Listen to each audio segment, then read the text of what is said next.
This is the European edition of Breaking Banks, the world's #1 fintech podcast and radio show. We bring you the European unicorns, startups, founders, regulators, and leaders innovating the rapidly evolving fintech scene today. A truly localized podcast with both English and local language content, with some of the world's most well-known hosts and influencers in the fintech sector globally. Join us every week as we explore what makes the European Union a phenomenal proving ground for many of the fastest growing fintech plays in the world today. Okay, let's roll.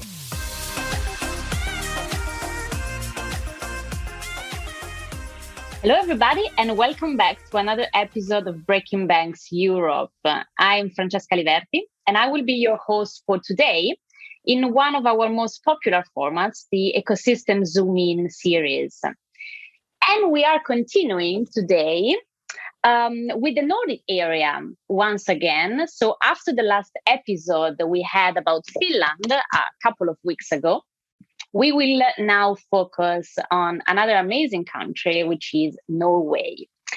So before introducing our guests, which are quite a lot and quite representative of a lot of different part of the ecosystem, which is always a plus, I'd like, as usual, to share with you some quick data about Norway, so we can then perhaps comment upon them with our guests. So 2021 was a VC record year for Norway with $1.3 billion invested. Norway, as we all know, it's a very high GDP country per capita, so is indeed one of the richest countries in the whole world. And plus, according to the IDAISY measure, Norway is third in connectivity, 10th in digital skills, first in the use of internet by citizens, and 7th in integration of technology by business. So this should all be quite interesting data and promising ones for the startup ecosystem. And so let's try to understand better all these elements together with our guests today. So I'm very happy to introduce you what I can say is the soul of the Norwegian fintech ecosystem, who is Daniel Isdal Furset, Secretary General FinTech Norway. Hello, Daniel. Happy to see you again. Hi, Francesca. Thank you so much for that warm introduction. Very happy to be here. Nice. And our second guest, Stefan Astroza, Head of Financial Services at Itera. Hello, Stefan. Hey, and thank you for having me. Henna Raknes, COO at Stacc, and also founder of the tech investment company AMP11. Hello, Henna. Hi, thanks for having me. Welcome. And last but not least, Thuc Hoang, founder and CEO at the Nordic cryptocurrency exchange, Firi, which I think especially in this period, I suppose you have a lot to say, probably. Hello, Thuc. Hi, nice to meet you. Welcome all, and thanks a lot for being with us. So let's start from the very basics. Daniel, maybe I can start with you. So within FinTech Norway, you have quite a broad overview, I would say, of the FinTech ecosystem itself.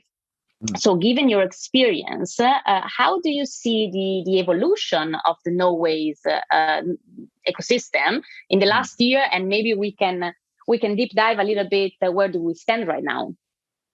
Yes, absolutely. Thank you. That's a brilliant question. I mean, looking at the fintech in Norway, I think it's safe to say that it's still pretty much early days. I mean, it's especially compared to maybe our Nordic neighbors. We're still maturing, but we're maturing steadily. I think from our early beginnings, I think 2015, 2016, we had about 30 fintech companies in Norway, and the latest numbers I saw now for 2022 is around 180. So obviously there's been a development there, and as you yourself mentioned, I mean, last year was a record-breaking year in terms of investments. It's going to be interesting to see how 2022 shakes out, of course. But yeah, last year, I mean, I think we had a doubling in the number of investments, both in terms of capital invested, but then also in the number of financing rounds that were taking place. And maybe, of course, one of the happiest news is that we finally got our first unicorn with the June Analytics, which was way overdue, but finally it's happening. So I mean, it's definitely improving. The numbers, or arrows, I should say, are pointing upwards. Of course, the market right now is a bit, shaky, but that's more across the board than in Norway in particular. But yeah, it's looking good, I should say. Yeah. Great, thanks. And Stefan, maybe from your point of view, how do you see the fintech ecosystem in Norway? Do you see any particular trends or any sector Norway is going particularly fast at? Yeah, where to start? Circling back to where you've been introducing the topic, Francesca, regarding Norway and how the development has been. One obvious one is within payments, and digital payments has been for many years, and I would say decades, an area where we in Norway have been world leading actually in many regards, both from like the infrastructure point of view, but also when it comes to consumer adoption.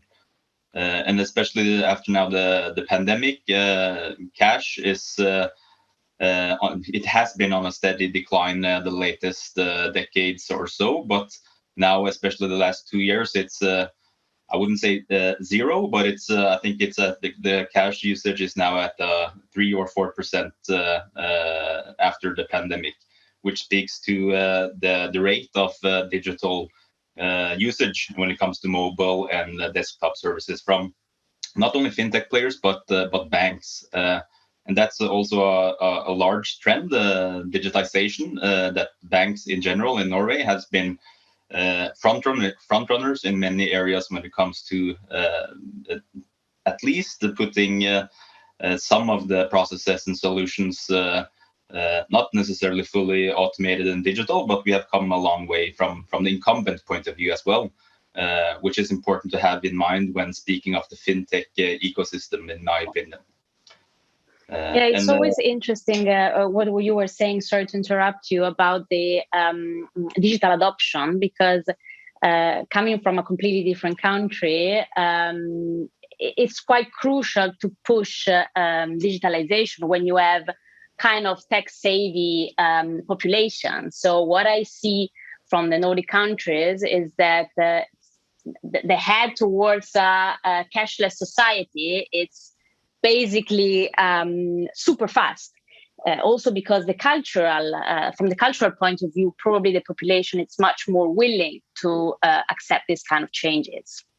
Definitely, and a big reason to why we are accepted to that kinds of changes are the high degree of trust that we have in the established financial institutions in our country. So when many other countries have had recessions or incidents where total economies have had troubles, here in Norway it hasn't been that kind of an issue in the aftermath, because we have a high degree of trust in our banks and the financial institutions. And a short analogy, and I did my master's degree in Spain, and there you have two things on each street corner. So you have first and foremost a lot of pharmacies, Same. and the second thing being bank branches. And Spain is one of the countries globally with the highest degree of bank branches per capita, while Norway is on the complete opposite end of that spectrum. So it speaks to how far we have come in many areas. Interesting, very interesting. And Henna, we have seen before in the data, and also Daniel was mentioning that the VC or the funding ecosystem is quite alive. Of course, the access to capital, it's another element, another main element of the equation when we talk about a successful startup ecosystem. And from the data that I mentioned, Norway consistently ranks as one of the richest countries in the world when measured in terms of GDP, as we said, per capita. And so this leads me to think that there should be quite some individuals with money to spend, especially when talking about early stage startup investments, for example. So what's your experience with that? How this is affecting the startup scene, and how's the investment sector in Norway in general? And maybe if you can deep dive a little bit into the fintech one. Yeah, I think there's been a lot of media and press articles the last couple of months, at least, about the investor market, especially in the startup and fintech space, kind of drying up in Norway. And this happened in a relatively short period of time. While in 2020 and 2021, during the pandemic, the interest rates were really low, and there was a lot of capital seeking alternative investment opportunities, and a lot of those funds landed on startups within the fintech space. And as you mentioned, in 2021, it was a record year when it comes to financing, and almost 2 billion Norwegian kroners were directed to fintech investing. And that was probably a combination of both private individuals, but also VC funds and these kind of players. And this has completely turned around in a relatively short period of time with the war in Ukraine, and that kind of disrupted the European markets, and with the macro trends that we have now. So many startups are now, especially in the fintech space, struggling to find investors to survive. And I think that we will probably see a lot more startups and fintechs not surviving for the upcoming months. And this also kind of relates to the stock market. During the pandemic, up until the end of 2021, tech and growth shares were priced extremely high. And there was a rush of Nordic SaaS companies listing themselves. And if you look backwards, you could say that the multiples and the pricing was kind of at a non-sustainable level, and investors priced future growth above profitability. And now I think the tables have turned. Investors price, of course, future growth, but value also much more profitable growth, meaning that companies need to run a profit. And I think kind of the parallel here is the same to Norwegian fintech scene. Fintechs that have a revenue stream, clients, and a proven business plan, they will still be able to attract investors and capital. Whereas fintechs, where the roadmap to creating a healthy and positive cash flow and revenue model, when that's not clear, I think they will struggle a lot more in the coming months and years just to remain alive. And also in some way, it has been kind of a rush in the investor market. Like a lot of funds have been going to the fintech space, maybe even at some point too much. And in such cases, then this crisis can also be a healthy development, and it always happens in crisis times. Companies and fintechs that don't kind of have a very clear value proposition and plan to capitalize on this will not probably survive going forward. That at least kind of my take on the recent development. So it will be very interesting to see the actual numbers for 2022 on how many fintechs we have. The current number is about 180. How many will be alive in 2022? And also how much of the funds will be further tunneled to the fintech space. So it's going to be interesting, but I at least expect a downturn there going forward because of the macroeconomic situation. Interesting. Thanks, Henna. Thuc, you represent the startup side in this podcast, actually the one that has the skin in the game. So it's interesting for us to first of all understand more what Firi does. And then I want to ask you to share maybe your experience of doing a startup in Norway, and what did it work for you, and what do you think can be improved? Yeah, now I can give a quick introduction of what Firi is and what we do. Firi is a company FinTech working within the crypto space. Our goal is to help bridge the gap between traditional finance and the crypto economics. And right now we have built a platform where, basically anyone who uses one of these core infrastructure, as Stefan mentioned earlier, BankID, which gives you access to our platform. All the KYC is done, and you can begin buying cryptocurrencies within minutes. And this comes from long time as a crypto investor myself, where I had to take pictures of myself, uploading them, sending this to various places. And this is a product based on prior experience on how much private security is not been in the focus building such services. So I'm one of in this podcast, the one behind a startup that builds something. And of course, as Henna said, it's been a tough market for everybody. It's something you hear. I'm pretty sure everybody has heard about the whole situation elsewhere within the crypto space too, with lending platforms having issues. This is the whole product market fit that probably wasn't fit yet. Mm-hmm. Building a company in Norway, I'd say it would be a no-brainer based on how good terms you would get here, just on a personal level. Very good social education. You have all the supports. You have an ecosystem that basically everybody wants to help you with something. Introductions, give you all the guides, and then it's up to you to take your own destiny in your own hands and then try to build something. So by starting a company in Norway, I think for us, it really helped because we basically got all the trust based on just being here in Norway, being registered with the FSA, doing all the work that way. We are basically on the wings of bigger companies that have done a lot of work within this FinTech space, that we now are getting access to services where you basically wouldn't get before. And that has helped us. And especially one very important thing, which has also been mentioned, is Norway is a very technical country where you use open banking. We were one of the first companies to do it. We use BankID, where you can do identification without showing your passport.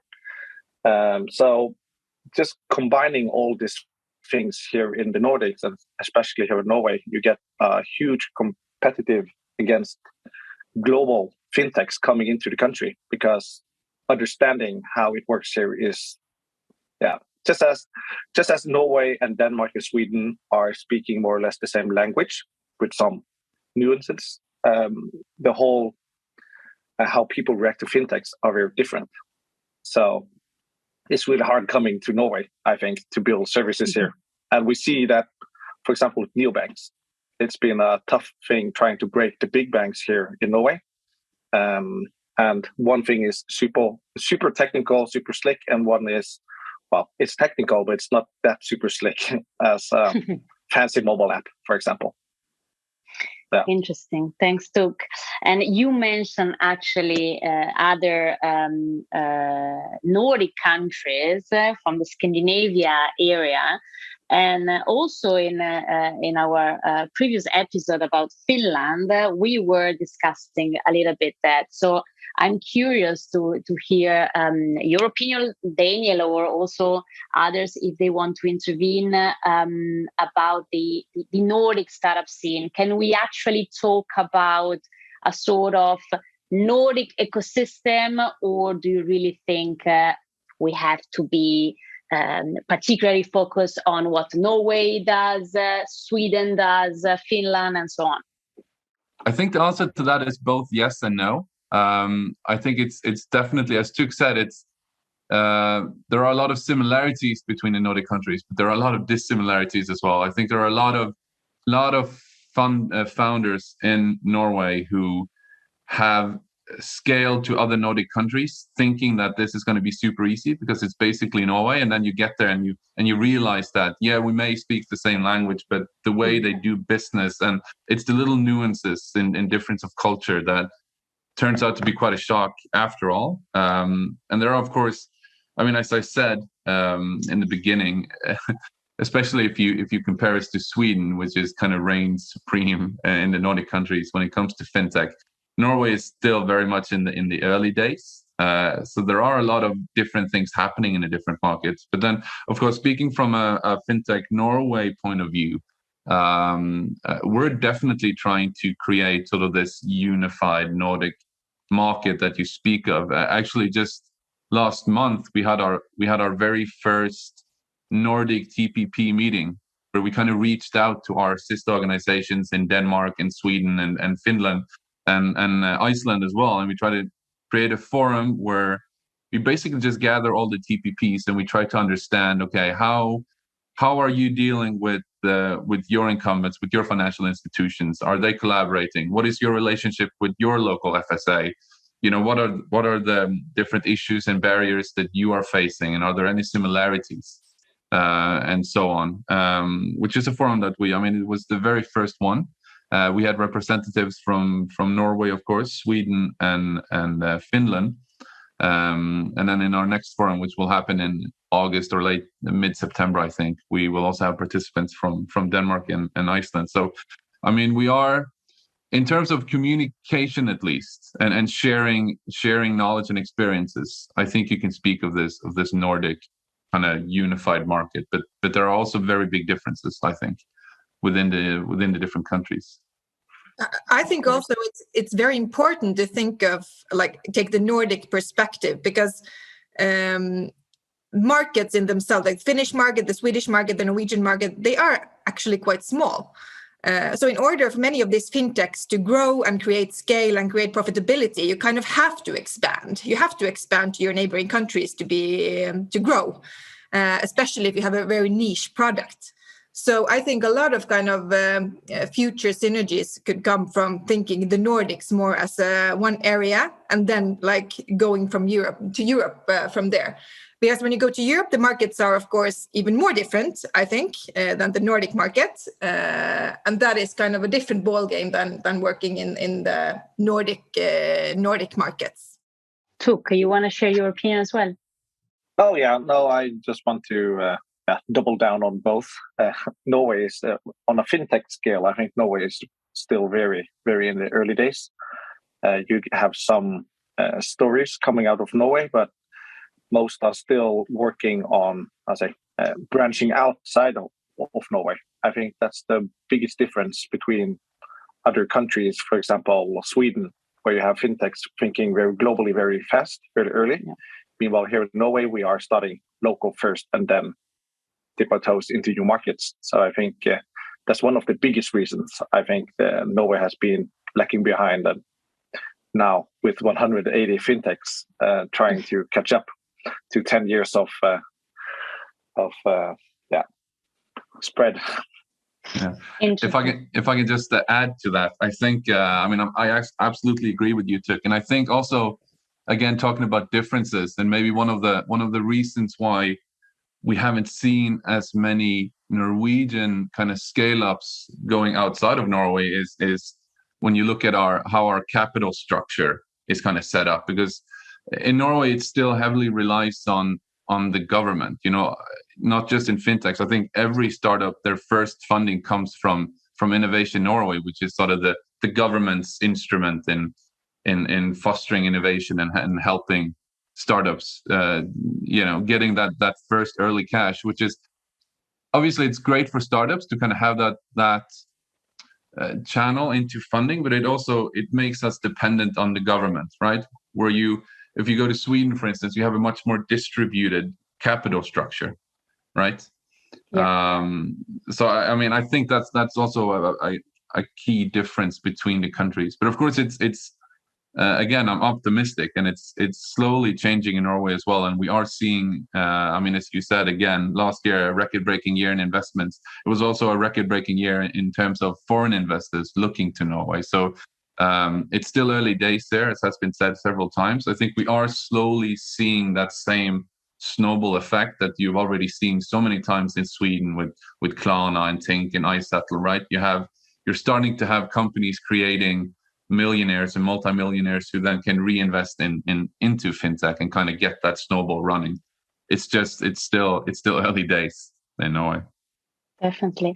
So you all mentioned quite some interesting points, and the government actually came into the discussion.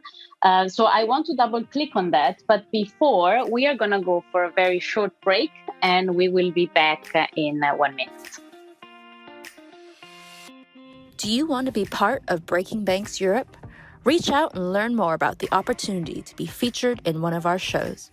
With over 1.6 million listeners and counting, Breaking Banks Europe is bound to become the place to advance critical dialogue in Europe and the UK fintech scene. Reach out on Instagram or Twitter at Breaking Banks EU, or go to www.provoke.fm. All right. We are back to Breaking Banks. We are discussing together with a very nice panel of guests the Norwegian ecosystem. And we were before discussing also about the role of the government. And Daniel actually pointed out quite an interesting thing that I was not aware of. There are a lot of fintech startups at the beginning, mostly of them, if I understood correctly, got funded by governmental bodies, which is quite interesting. But of course, it says a lot about the scalability that can have afterwards. I would like to try to map a little bit more the ecosystem now with you guys and understand better the key players. So perhaps, Stefan, you can help me with that and understand more about, first of all, the interaction between incumbents and startups. And then maybe also with the rest of you, we can deep dive a little bit more in the role of the government and the regulator. Yeah, great. And looking on the relationships between the established players and the startups within fintech, it has been an interesting journey to follow some of those interactions. And what we have seen the latest, let's say, 6 years is that corporate venture companies or corporate ventures from established players such as DNB, which is the largest bank here in Norway, and some of the larger community banks have been venturing within this new field of trying to not only gain a financial gain on investments, but also seeing if there are potential areas for partnerships. And Sparebank 1, SR Bank, and the DNB are two examples of some of the larger banks that in total set aside half a billion Norwegian crowns to invest in fintech companies. So this was back in, let's say, 2017, 2018. And we have now seen that the investments have been very much slowing down and not seeing those big success stories, neither from the bank's point of view nor the fintechs. And I would say that it has been somewhat problematic in some cases, where in my personal opinion, the banks have been eager to be following the innovation, following the fintechs, whom in some cases had been seen as a threat, but also investing in them, not only necessarily to see how they could partner or make money, but in some cases learn or get an understanding of what the threat from the fintech scene is or is not. And we have seen that, as I said, the relationships has been, in some cases, just fading out. And the hype around investment from the incumbents in fintechs has definitely slowed down, and it's not buzzing as it was some years ago. Great. someone else that maybe want to double click on the relationship with corporates and startups? I can just comment that the Nordic banks, as has been mentioned here many times, they are kind of the forerunners in the digitalization journey, but they still have a long way to go. Incumbent banks, which are kind of the large players here in the market, they still need to modernize their technology and provide better customer experiences and more efficient and effective processes.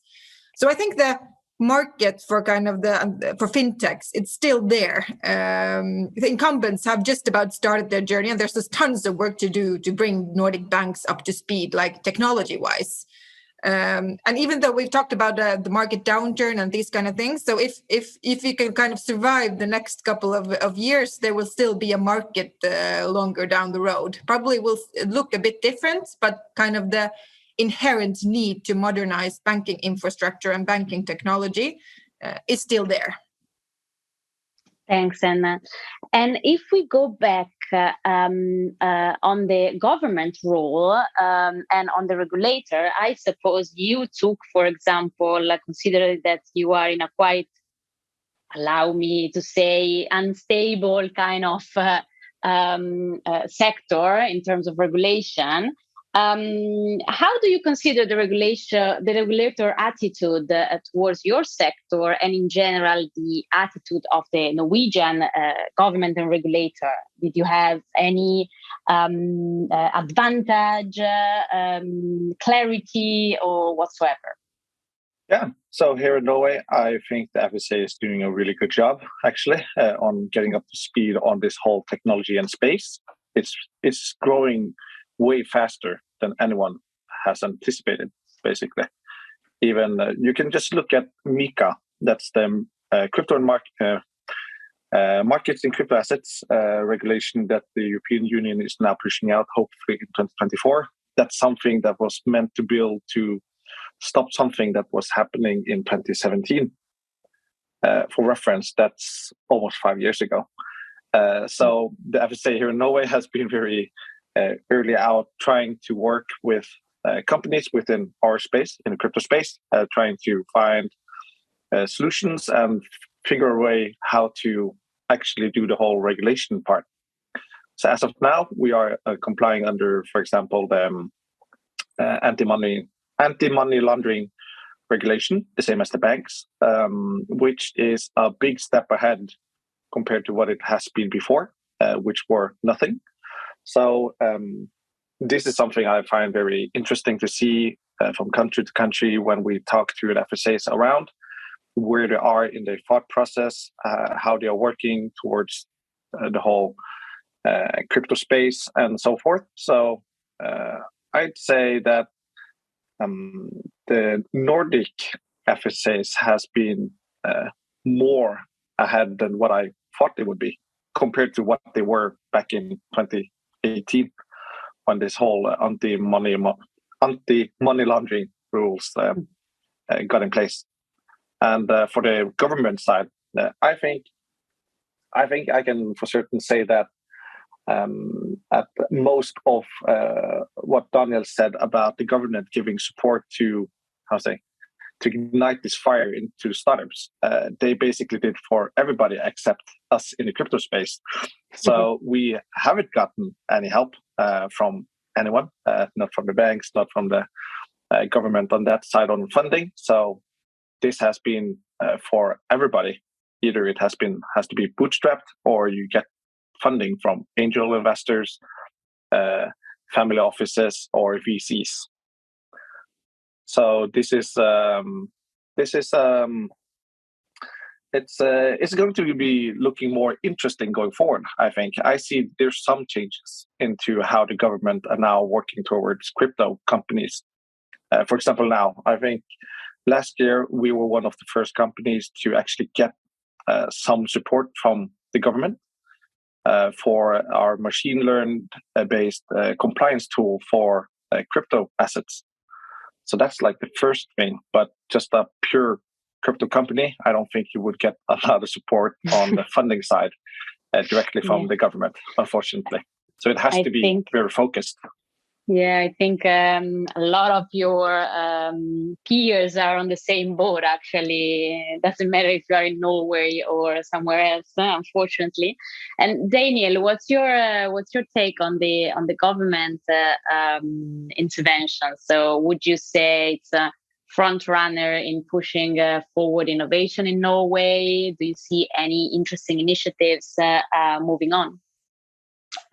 Yeah, thanks. I mean, yes, definitely. I think that's the whole reason we are where we are right now with Innovation Norway and the government funding. I mean, it's kind of started based on a wish to catch up, I think, on our neighboring countries and seeing a need for helping, new innovative companies kind of get up and running and with the lack of sort of the necessary ecosystem from the investor side, the government kind of took that role and said, okay, they need to get funding from somewhere.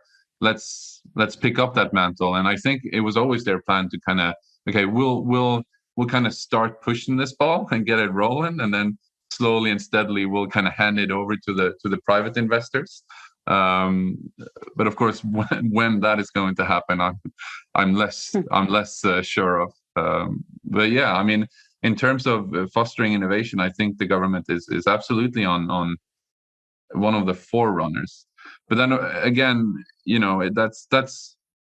that's more startups in general. I mean, if you're looking at fintech specifically, I mean, fintech is never. I mean, that's kind of like cursing in church in this forum, but I mean, fintech is obviously never going to be the biggest industry in Norway. If you're looking at our history, I mean, it's always been goods. It's oil and gas and shipping and those kind of things. And if you're looking at where the focus is right now, it's still on those sectors, right? And it's on how can we use our technological know-how in oil and gas towards the kind of green shift that we're now seeing in winds and solar power and ocean and so on. But yeah, anyway, it's still a focus, and the fintech scene, as we already said, it's absolutely growing and it's maturing.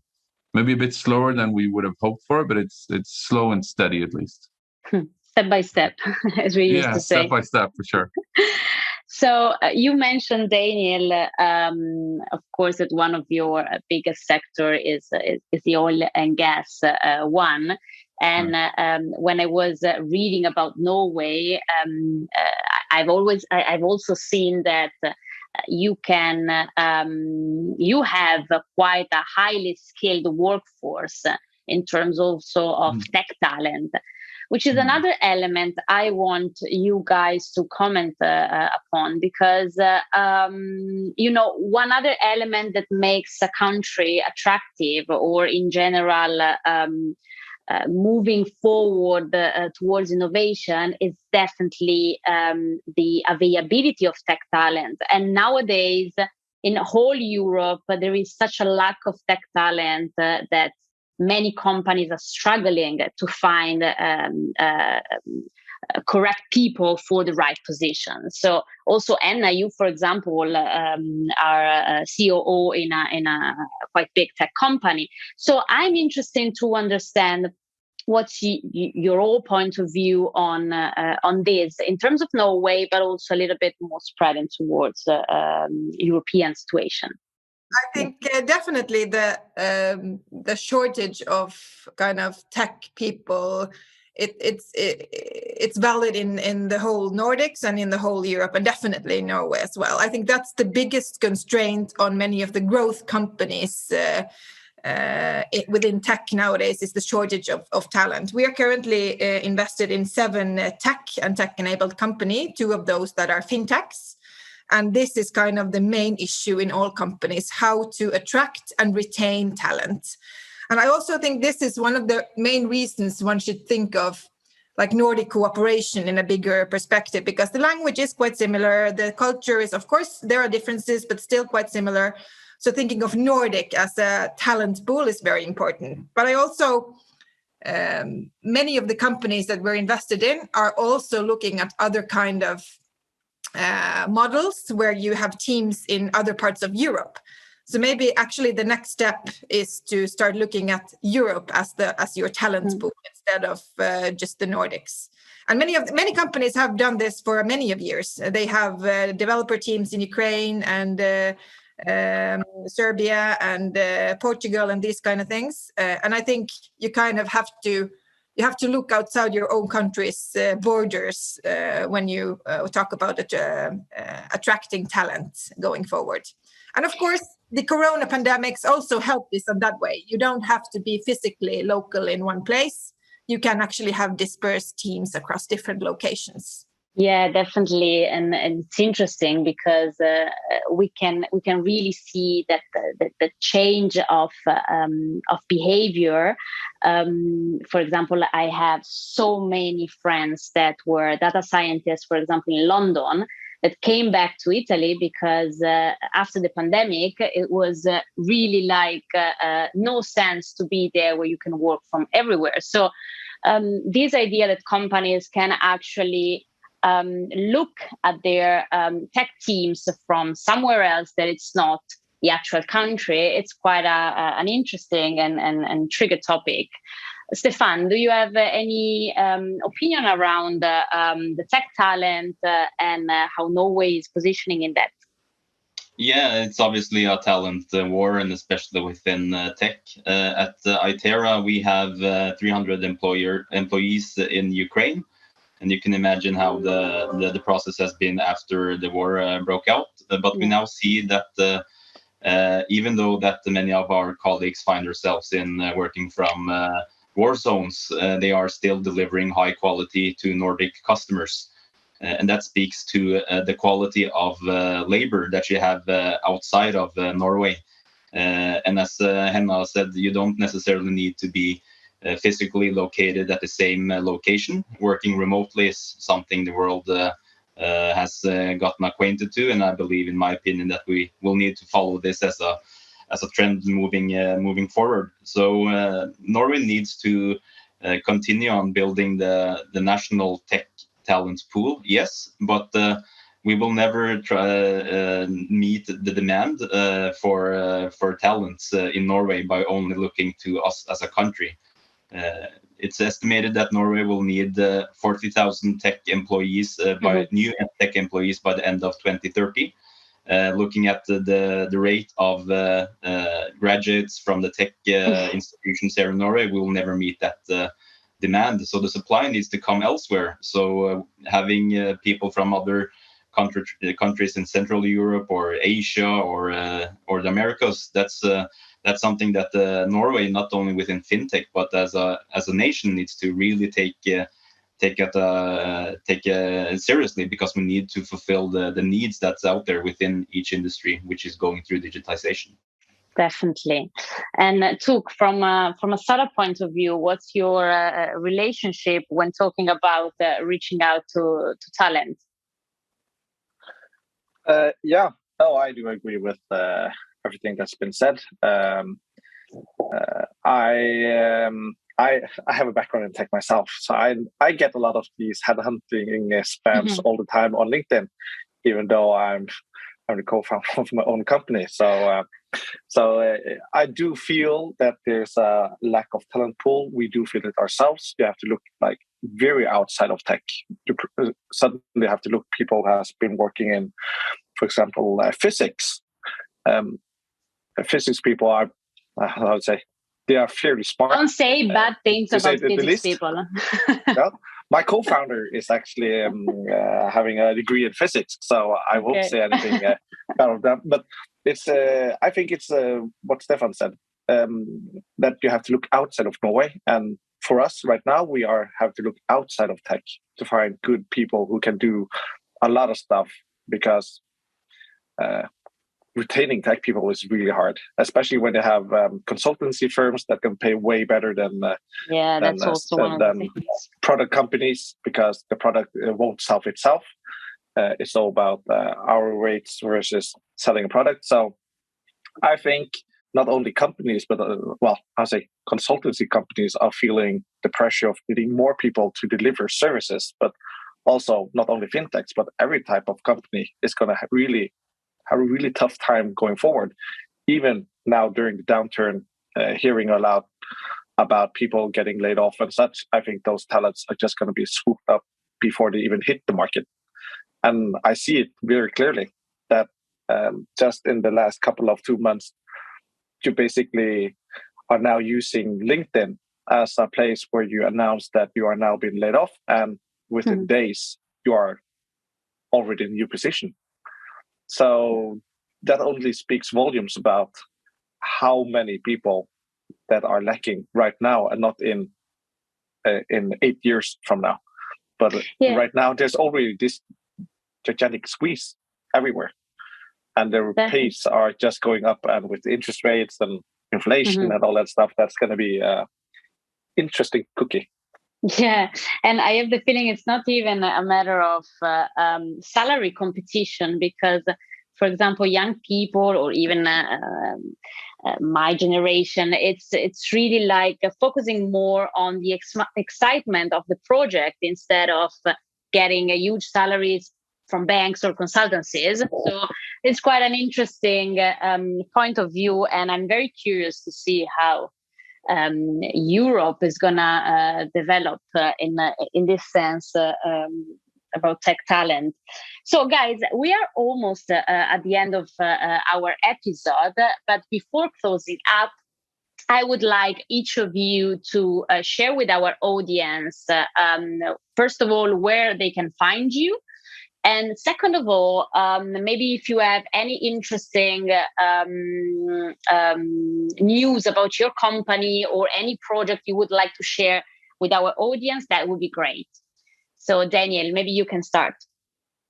Yes, absolutely. Thank you so much for that, Francesca. Yeah, so, well, as you said, we are FinTech Norway. We're the industry association for the fintechs in Norway. You can find us on our website, fintechnorway.com. You can find us on LinkedIn. We're also part of a pan-European umbrella association called EDFA, European Digital Finance Association. So if you go to their websites, you'll find us there as well. The most exciting things that we're working on right now, both nationally and I'd say out towards Europe, is heavily it's got to do with regulation. Like 2 weeks ago, we more or less booked Parliament, and we hand-delivered a report to Mr. Eric de Colombier, which is head of the Commission's PSD2 revision work. And pretty much gave him a report with like problems and solutions that we thought he should bear in mind.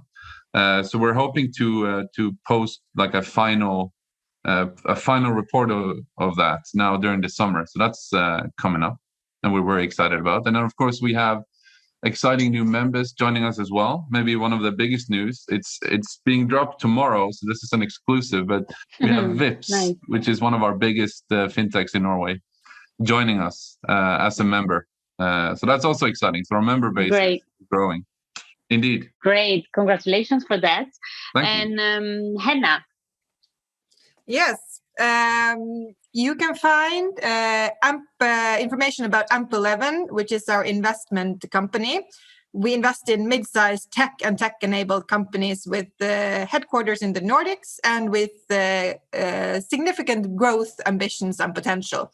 You can find more information about our approach on amp11.no, or even send me. You can find us on LinkedIn. You can send me a private message there.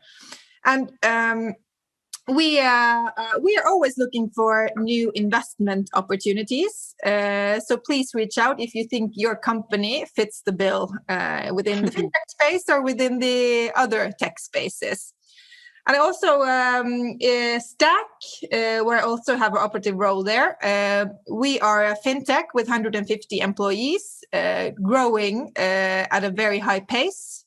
We are always also looking for both talent and new business opportunities. And if you want to find out more about what Stacc does, please go to stacc.com. Great. Thanks, Anna. Stefan, your turn.